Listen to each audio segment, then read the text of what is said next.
திருச்செந்தூர் முருகன் கோவில் பன்னீர், இலை, விபூதி, திருப்பதிக்கு லட்டு, பழனிக்கு பஞ்சாமிர்தம் என்கிற வரிசையில் திருச்செந்தூர் முருகன் கோவிலின் சிறப்பு பிரசாதம் இலை விபூதி. பன்னீர் இலையில் விபூதியை வைத்து வழங்குவதுதான் இது. எந்த கோவிலிலும் இப்படி வழங்குவது இல்லை. ஆதிசங்கரர் இந்த இலை விபூதியை உண்டு காச நோயை நீக்கிக் கொண்டதாகவும் அதனாலேயே அவர் ஸ்ரீ சுப்பிரமணிய புஜங்கம் பாடியதாகவும் கூறப்படுகிறது. இன்றும் இந்த விபூதி இலை தீராத பல நோய்களை தீர்க்கும் அருமருந்தாக விளங்கி வருகிறது. திருச்செந்தூர் செல்பவர்கள் இதை பெற்றுச் செல்வதை வழக்கமாக கொண்டுள்ளனர். திருச்செந்தூரில் முருகன் சன்னதியில் விபூதி, சந்தன பிரசாதத்தை பக்தர்களுக்கு தரும்போது பன்னீர் இலையில்தான் தருவார்கள். முருகன் ஒரு பக்கத்திற்கு 6 கரங்கள் என 12 கரங்கள் இருக்கும். பன்னீரு கரத்தான் முருகனை சென்று வணங்கும் பக்தர்களுக்கு அவன் தனது 12 திருக்கரங்களாலேயே இங்கு விபூதி, சந்தன பிரசாதத்தை வழங்குவதாக ஐதீகமாகும். அதனால் இது பன்னீர் செல்வம் என்று பக்தர்களால் சொல்லப்படுகிறது. திருச்செந்தூர் சுப்பிரமணிய சுவாமி கோவிலில் பக்தர்களுக்கு பன்னீர் இலை விபூதி பிரசாதம் காலம் காலமாக வழங்கப்பட்டு வருகிறது. இலை விபூதியின் மகத்துவம் அபினபகுப்தர் என்ற சித்தர் ஒருவர் கெடுதல் செய்யும் நோக்கத்தில் ஆதிசங்கரருக்கு செய்வினை, ஏவல், பில்லி, சூனியம் செய்தார். இதனால் சூளை நோய் உள்பட பல்வேறு நோய்களுக்கு ஆதிசங்கரர் உட்பட்டார். மனமுடைந்த ஆதிசங்கரர் இறைவனை நாடி மனமுருக வேண்டினார். இருந்தும் அவருக்கு நோய் குணமாகவில்லை. அவர் ஒவ்வொரு கோவிலாக சென்று இறுதியாக திருச்செந்தூர் சுப்பிரமணிய சுவாமிக்கு வந்து மனமுருக வேண்டினார். அப்போது ஆதிசங்கரர் கையில் பன்னீர் இலை விபூதி பிரசாதம் வழங்கப்பட்டது. பிரசாதத்தை உடலில் பூசி அதை உள்கொண்டார். சுப்பிரமணிய புஜங்க ஸ்லோகம் பாடினார். அந்த 32 பாடல்களும் கோவிலில் சிறப்பு, சுவாமியின் பெருமை போன்றவை குறித்து இருந்தது. அதில் 25வது பாடலில் இலை விபூதியின் மகிமை பற்றி பெருமைப்பட பாடினார். சுப்பிரமணியா, நின் இலை விபூதிகளை கண்டால் கால் கை வலிப்பு, காசம், கயம், குட்டம் முதலிய நோய்கள் நீங்கும். பூதம், பிசாசு, தீவினை யாவும் விட்டுவிடும் என்று சுப்பிரமணிய புஜங்கத்தில் ஆதிசங்கரர் கூறியுள்ளார். பன்னீர் இலை என்பதற்கு அர்த்தம், இலையில் மொத்தம் 12 நரம்புகள் இருக்கும். முருகப்பெருமான் தனது 12 கரங்களால் இந்த பிரசாதத்தை வழங்கியதால் இந்த பன்னீர் இலையில் முருகப்பெருமானின் 12 கைகள் போன்று இருக்கும். பன்னீர் இலை என்ற பெயர் காலப்போக்கில் மருவி பன்னீர் இலை என்று கூறப்படுகிறது.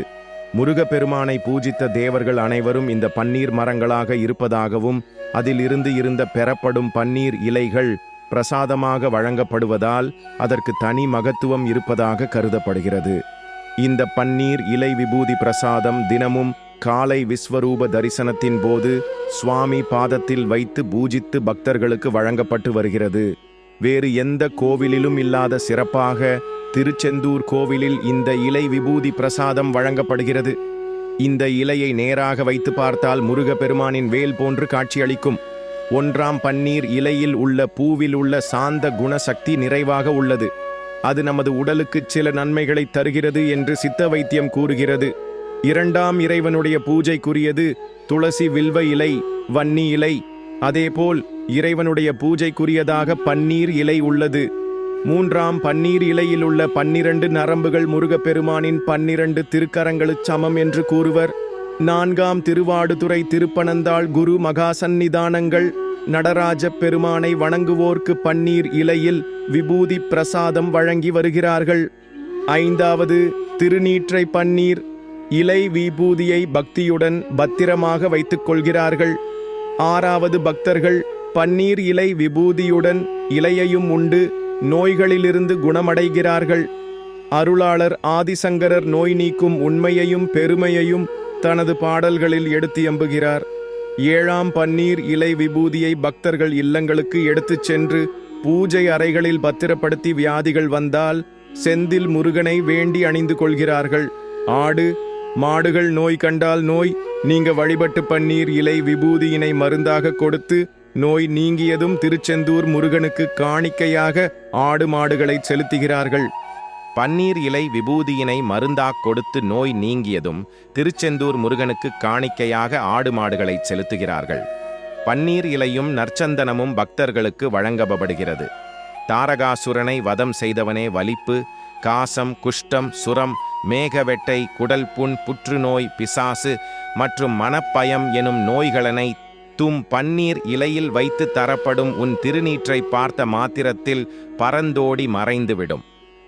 ஆதி சங்கரர் திருச்செந்தூரில் பாடிய சுப்பிரமணிய புஜங்கத்தில் இவ்வாறு குறிப்பிடுகிறார். பத்ரபூதி என்பது என்ன? விபூதியின் வரலாறு. பத்ர் என்பது இலை, பூதி என்பது நீரு. செந்திலாண்டவன் திருக்கோயிலில் இறைவனது பிரசாதமாகிய திருநீரு பன்னீர் இலையில் வைத்து தரப்படுகிறது. இதன் மணமே தனித்தன்மை உடையதாக இருக்கும். இலையினால் விபூதியின் மனம் இன்னும் அதிகரிக்கிறதோ என்று கூட தோன்றுகிறது. என்னவானாலும் சரி, இலை விபூதியில் செந்திலாண்டவனின் அருள் மனம் வீசுகிறது என்பதுதான் நிஜம். இலை விபூதியின் வரலாறு என்னவென்று பார்ப்போம்.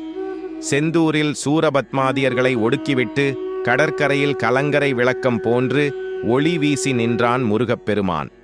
அவனது பெருமையை துதித்த வேதங்கள் அனைத்தும் ஒன்று சேர்ந்து செந்திலோனின் மகிமையை விளக்கும் பன்னீர் மரங்களாக இவ்விடத்தில் தோன்றின. எனவே இவற்றின் இலைகளும் வேத மந்திர சக்தியை உடையவை என்கிறது புராணம். பன்னீர் இலையில் பத்திரப்படுத்தப்படும் விபூதியிலும் வேத மந்திர சக்திகள் நிறைந்து விடுகின்றன.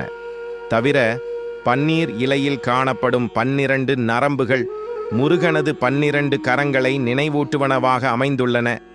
தாடகை எனும் பெண்ணை ராமபிரான் தன் கனவில் கூறியபடி செந்திலாண்டவன் இலை விபூதியை தரித்து கொண்டு நோய்கள் நீங்க பெற்றார் விசுவாமித்திர மகரிஷி.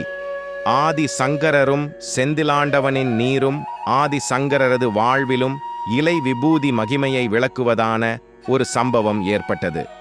அவருடன் ஏற்பட்ட வாதங்களில் தோற்ற அபினவகுப்தர் என்பவர் ஆபிசார வேள்வி செய்து சங்கரருக்கு உடலை வருத்தும் நோய் உண்டாகச் செய்துவிட்டார்.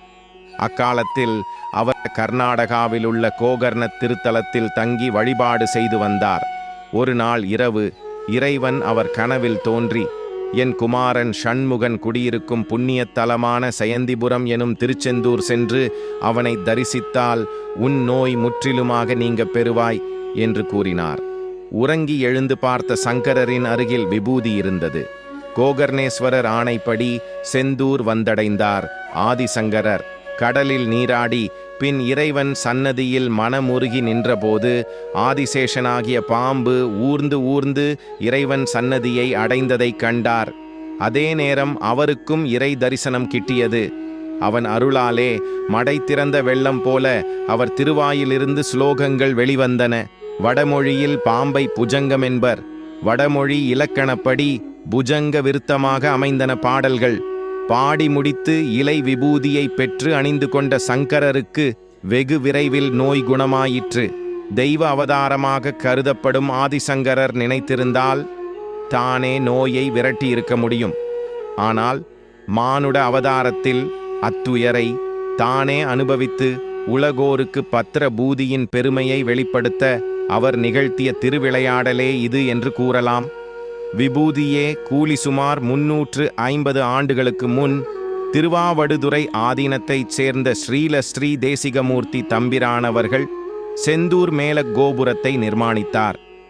பொருள் பற்றாக்குறை ஏற்படவே கூலியாட்களுக்கு கூலிக்கு பதிலாக இலை விபூதியை கொடுத்து தூண்டுகை விநாயகர் கோயிலை தாண்டிச் சென்றபின் திறந்து பார்க்கும்படி கூறினாராம். அதன்படி திறந்து பார்த்தபோது தத்தம் வேலைக்குரிய கூலி வைக்கப்பட்டிருப்பதை பார்த்து மெய் சிலிர்த்தனர் என்கிறது கோயில் வரலாறு. திருச்செந்தூர் பிள்ளை தமிழ் பாடிய பகழி கூத்தர் வாழ்விலும் இலை விபூதி பெரும் அற்புதத்தை நிகழ்த்தியது.